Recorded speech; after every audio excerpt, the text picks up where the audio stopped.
Knock the table off.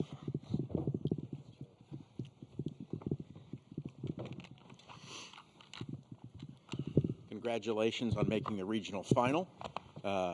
Coach, we'll begin with you with an opening statement. Well, we're obviously very excited to be here. It's a tribute to these guys and their competitive spirit and work throughout the course of a very long season. It's exciting to see the success of the Big Ten. Obviously, we've got 3 teams still playing, and we get to play one of them.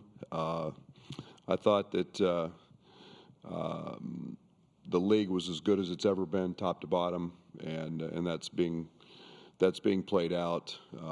Got a great opponent tomorrow, one that's obviously playing well, beat a 1 seed. In getting here and a higher seed, I think they're much better than their seed. Well coached, great point guard, and a team that's gotten better since the first time we played them. So, tremendous amount of respect for Bennett and what he's done, and then a team that has continued to just play great throughout the tournament. So we know when you get to this point, you're going to play a high major team or a team that's played very, very good basketball, and you've got to play well to win. And we've got to continue ourselves to build on what we did last night and take that to another level. We'll open it up for questions for our players. The players are here till 3:10. We're going to start in row 2 in the middle.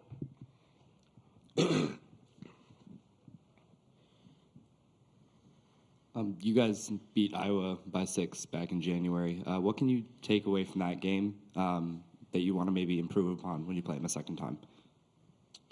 Yeah, I think we did a great job throughout the course of the game defensively and running our offense. I think what's helped us tremendously throughout this run so far in March, sticking to our process, taking the type of shots we want, and then guarding the way we've been doing. I think if we just continue to stay on that path, we'll be good. Yeah, you said it well. I think, Iowa's a team that's not going to go away. When we played them, we got up early on them, and then we let them back in the game. We can't get lackadaisical on, that side of the ball on defense. Just stick to our process throughout the whole game. We'll come to the right, third row, third in. Danielle Lerner, USA Today. This is for Keaton. We talked about your rebounding performance last night, and you've got some really good rebounding forwards on this team. As a guard, does your approach to how you get your rebounds have to be different, or can you kind of look at some of your teammates in the front court and use the same tactics that they do? Yeah, for a guard, it's definitely different.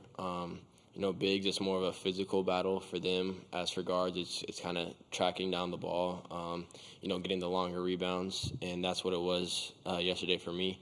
Our bigs did a great job blocking out their bigs, and I just came in there and cleaned up the boards that way. We'll come to the second row, fifth seat in from the right. Brian Teague, Chicago State of Mind. Question for any of the players. Is there a behind-the-scenes moment that you're willing to share that just kind of encapsulates the bond that this team has? Yeah, just the amount of time we spend with each other in the meal room, in the locker room, before and afterhand. I mean, there's nothing like it. Just the laughs we share on the bus, whether it's something we see on our phones that's funny, but, we're very comfortable with each other, and I think that's what's translated our success. Additional questions for the players? We'll go second row, first seat from the left. Brad Stree from Illini, guys. Andre, coming off the bench, when you come in, you've provided a spark in numerous games here. What has kind of been, how do you know what you need to do when you come in? Is it when the offense is stalling or going well? I mean, how does that work out for you? Yeah, just, the start, everyone on the bench has full faith in the starters coming out with great energy, and, when we sub in for them, they expect the same from us and to play equally as hard. So that's all we ask from each other, and I think that's what has given us success off the bench. We just come match their energy and maintain it throughout the game. Second row, second person in from the right. This was for you, Kylan. So you mentioned after the Houston game that no lead is safe in March. What do you feel that prepared you guys the most from just that Big Ten slate that you guys played this season? Yeah, I mean, we've had a couple games throughout the season. We've gotten up early and letting teams come back. I think, having those games under our belt and playing the best conference all year, we've had a lot of huge games, a lot of pressure moments. So we just rely on ourselves and everything we've done all year to, when those moments get tough like that, to, maintain and continue to win the game. Second row, fourth person in from the left. I'm sure you guys saw all the photos and videos of the students on campus climbing the statue and mobbing Green Street. Just what was your initial reaction to that, especially in all that rain? Yeah, our fans are crazy, but we love it. It's exciting. It's a reflection of, the success that we've had in March, and hopefully we can continue to keep it going and crazy things still happen on campus. From the left, second row, second person in. This is Tyler Cottingham from IlliniBoard.com. I have a question for Keaton. Keaton, yesterday the first half was a little bit of a struggle, but you came out in the second half, really came out with some rebounding and scoring. And just curious, as the season has progressed in your freshman year, how have you learned to kind of process information early in games that you can use throughout the course of the game as it goes along? Yeah, just reading the defense, seeing what they're doing. Houston, they were trapping, hard hedging every ball screen, so just getting the ball in my hands quickly, making them play in rotation, and just trusting my teammates to go out there and make the right play, and that's what was happening. When we went on our run, it was me just getting the ball in my hands and us making quick decisions, getting wide open shots, and we started to knock them down. And then if we weren't, then we were getting on the offensive glass. Other questions for the players? Players, you are excused.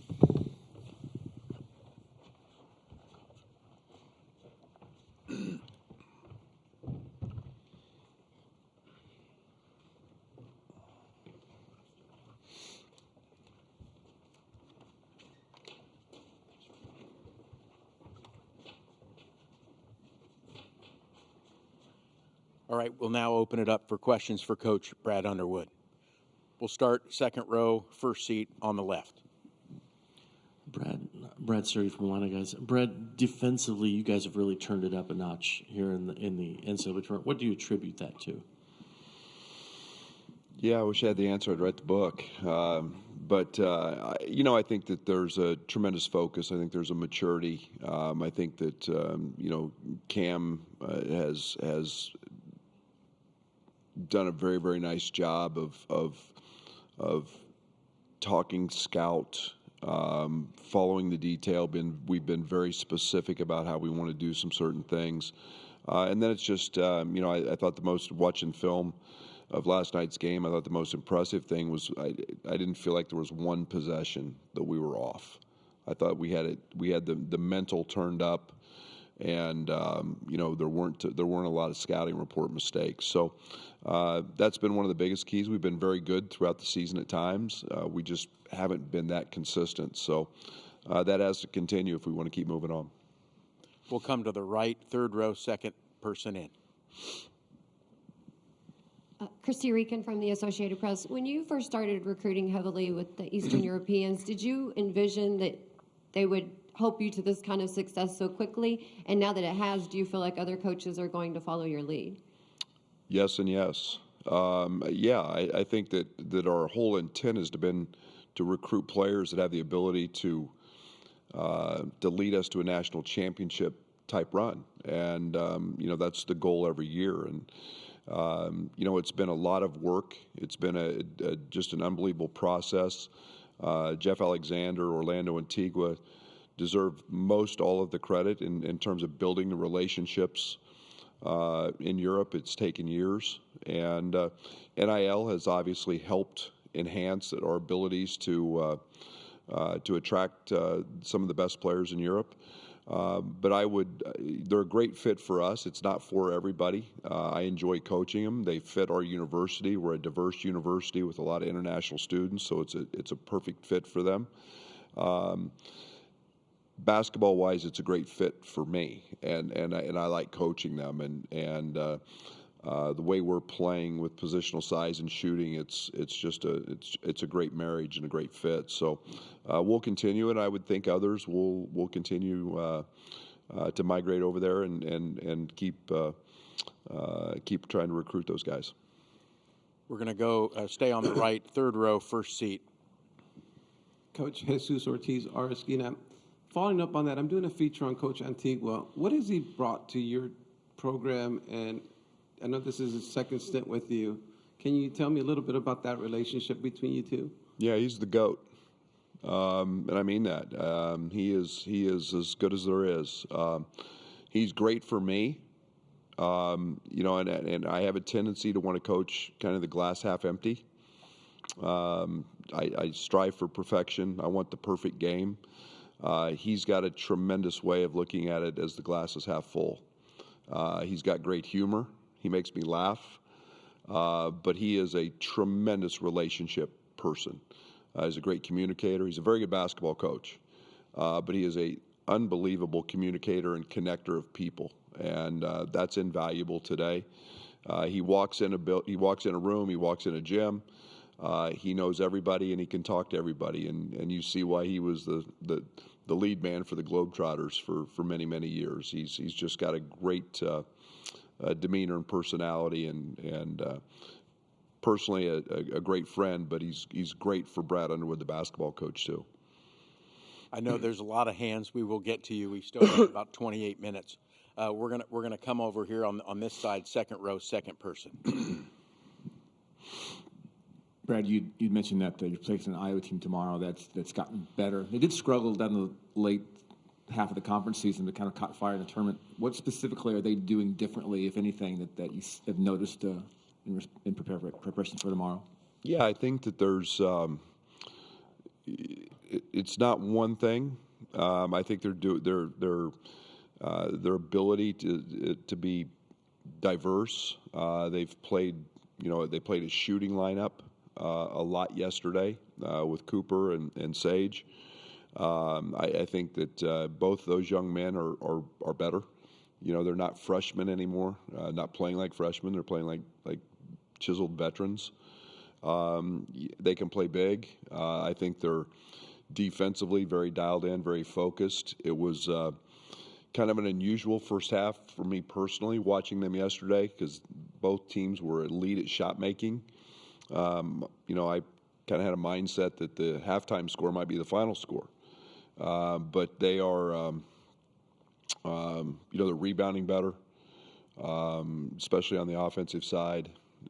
So I think they've got it. I think they're doing a lot of things very, very well. They played big against Clemson. Obviously, they matched Florida on the glass, which is very impressive. We scrimmaged Florida. We know how challenging that was. So, they're obviously playing very well. We're going to go to the right side, fourth row, second person in. Coach Josh Parrott, Hoops HQ. Can you share some thoughts on just the Big Ten? What is this showing with three teams and then the teams that have won, obviously? What does it say about the league to you, and just what comes to mind when you think about how it represents the league? Yeah, I've said this. This is year 9 for me. I've said, it's my opinion, the best basketball league out there. We've got tremendous fans. We're a league that the fans are very informed, very intelligent, very passionate. You go on the road almost anywhere you go, and you've got a sellout crowd. The games are more like events. They're bigger than just kind of a game. They're events. I think that they encompass more than just the community and the campus. They encompass states. Great legendary coaches that have been there for a long time. I always go back to when I took the job. I set our staff down and I said, Tom Izzo and Judd Heathcote, there's about 60 years of the same culture, and you go Gene Cady and Matt Painter, and you go Purdue, and Fran had been at Iowa, and you just look down the list and like, okay, how are we going to pass these people? And it's just got established basketball traditions. I think this year, I'll compare it to last year. Last year, You look at our all freshman team, was all one and dones, and now we've gotten older, and kind of in that same boat that the SEC maybe was last year, and things go in cycles that way. But top to bottom, it's an incredible place to coach basketball. It's a fun place to coach basketball. You get challenged every night, and just so happens we got a group of players this year, top to bottom, who are outstanding. We're going to go to the left, fourth row, third person in.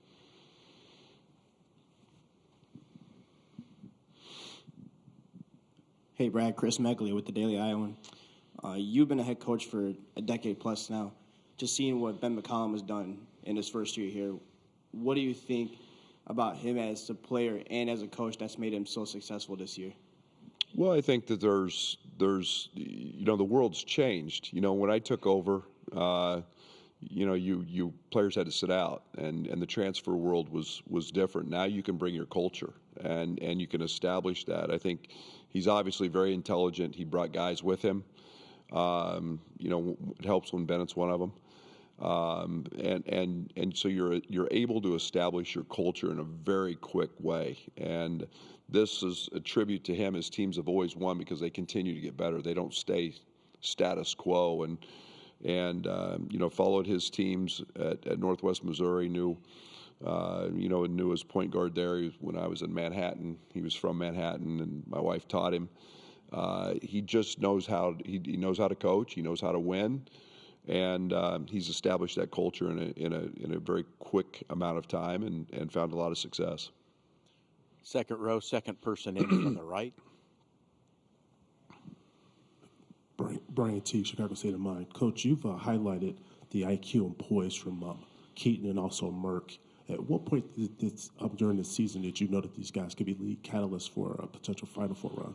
Yeah, I think that we've banked on that a little bit. We made some changes early. We were a little different team. We call them action guys, and we were putting those guys into a lot of action. And I think Merck continued to grow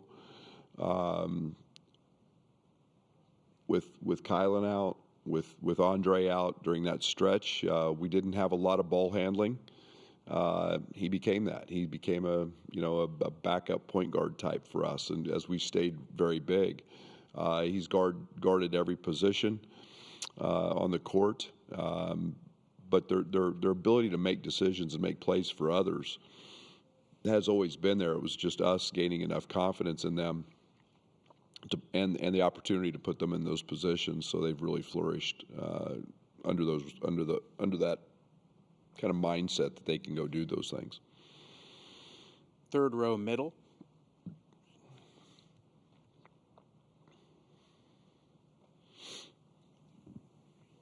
Coach Madison Herzig with the Cedar Rapids Gazette. I wanted to ask about the history of these two teams. They've met since 1908, and this is by far one of the biggest in terms of stage-wise and everything.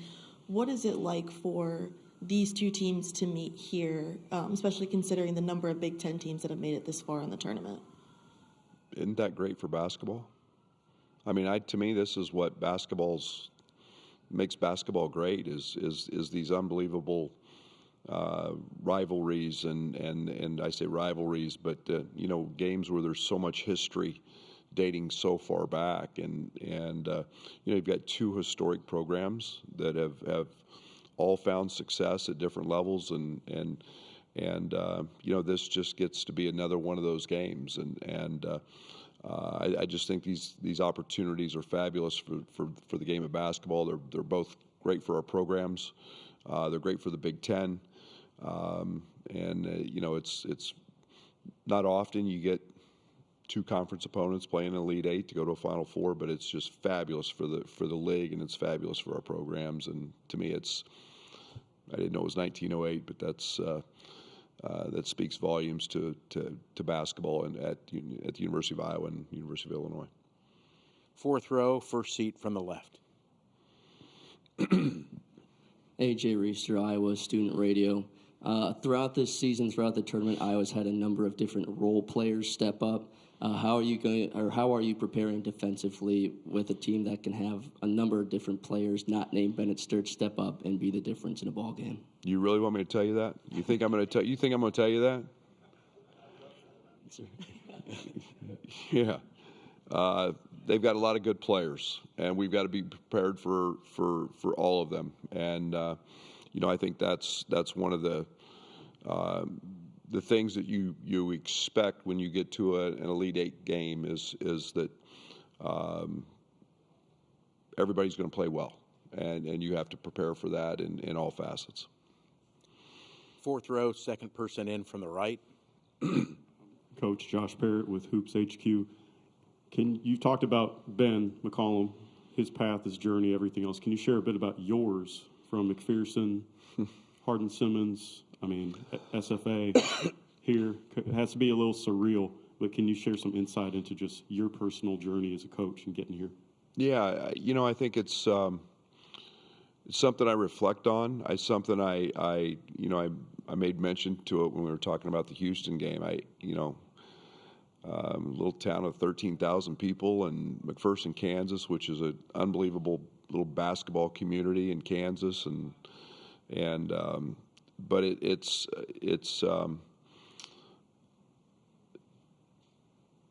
26 years to become a Division I head coach. The junior college ranks, longtime assistant, spent 10 years at Western Illinois University. I've been blessed along the way because I've worked for nothing but winners for head coaches and people who allowed me to grow. And I've got the rock star in this isn't me, it's my wife. Living in Macomb, Illinois for 10 years and to be honest, not making very much money and raising 3 kids and literally being gone, 5 days a week, while raising a family. And, then back to the junior college ranks to Daytona Beach. And I say this in a lot of ways, that what an incredible job. It was an incredible place to help raise our kids, going to the beach every weekend. I loved coaching ball in junior college. But you work for Bob Huggins, you work for Frank Martin, you learn winning. They helped. I played for a legendary coach in Jack Hartman. So it's been maybe a different path than most, but one that I sure wouldn't. There's not one step of it that I would give up, because like I said, I've been beyond blessed to work for great people who helped prepare me to get to these moments. And Stephen F. Austin was a great starting point and an incredible job with great people. And I think that's the one thing that every step of the way I've been fortunate to be around winners and really, really good people. From the left, second row, third person in. Evie, you work the Daily Illini. Bennett Sturts is one of the leading scorers in the Big Ten this year. You guys have played him before. Is there anything specific you've seen from him over the last couple games in this tournament to be able to lead Iowa to the Elite Eight? Well, I think the one thing they're doing is playing him a little more off the ball. He's not playing as much on the ball. They're giving him some breaks where he's just not on it constantly. He's still number 1 in the country in ball screen usage and scoring. He's very effective. He's going to have the ball in his hands late clock. But he's an elite shot maker. He can make them off the bounce. He can make them off the catch. And, his impact on this basketball team is it's not understated. He is fabulous, and he elevates everybody else. I know we had some other hands. Can I see him again if you have a question for Coach? Third row, third person in from the left-hand side.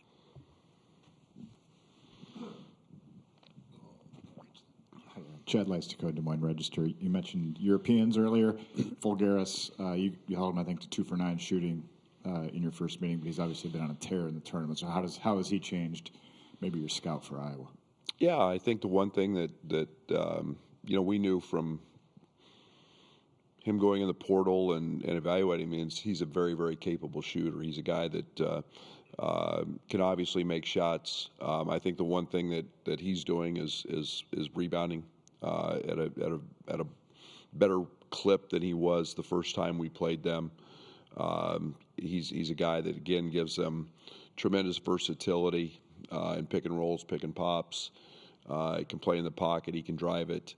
So he's playing outstanding.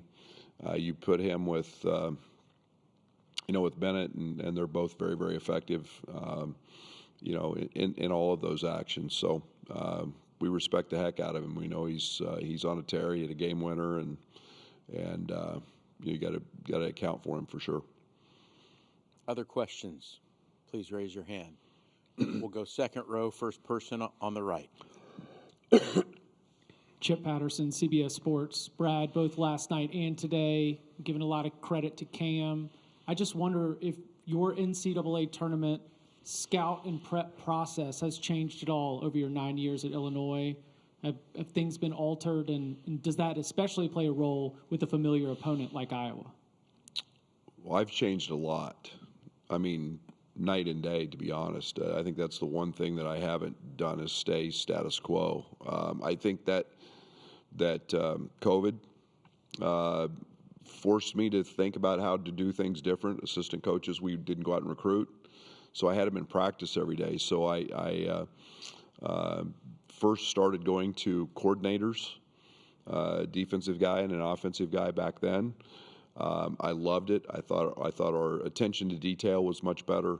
It was one voice they were constantly hearing, and then we've just continued to grow that responsibility through analytics and AI and everything else through this process. But it's been really good for us. It's been really good for our team. It's been, you see again, the best example is, when you used to alternate coaches, and from scout to scout, you might miss something. Now, an offensive coordinator, Tyler or Cam, may say, well, we did this, we saw this against a non-league opponent, and they've seen it. Whereas somebody else, when we rotated, might not have had that scout, so things were missed. And I just feel like we're more efficient, we're dialed in better. It's one of the things I've changed, and I continue to try to change and look at new things all the time. Additional questions? We'll go fourth row, third person in from the left. Chris Meglio with the Daily Iowan again. For you came from a mid-major as well. Same thing as Ben McCollum. Touching on him again, can you talk about how the difficulty it is to come from a mid-major and succeed right away the way he has? Yeah, I think that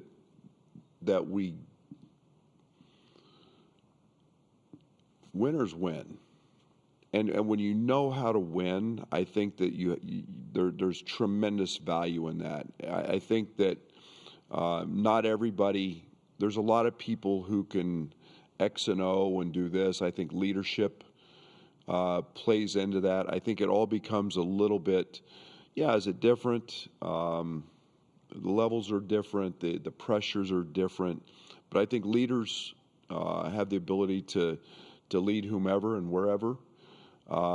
He's proven that, and I think that the coaching piece is a big part of that. It's evident, but it's also very encompassing to be able to handle.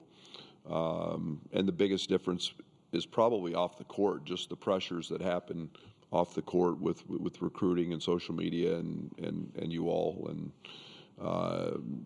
those things are probably the biggest difference. But he's obviously got elite leadership skills and can coach the game.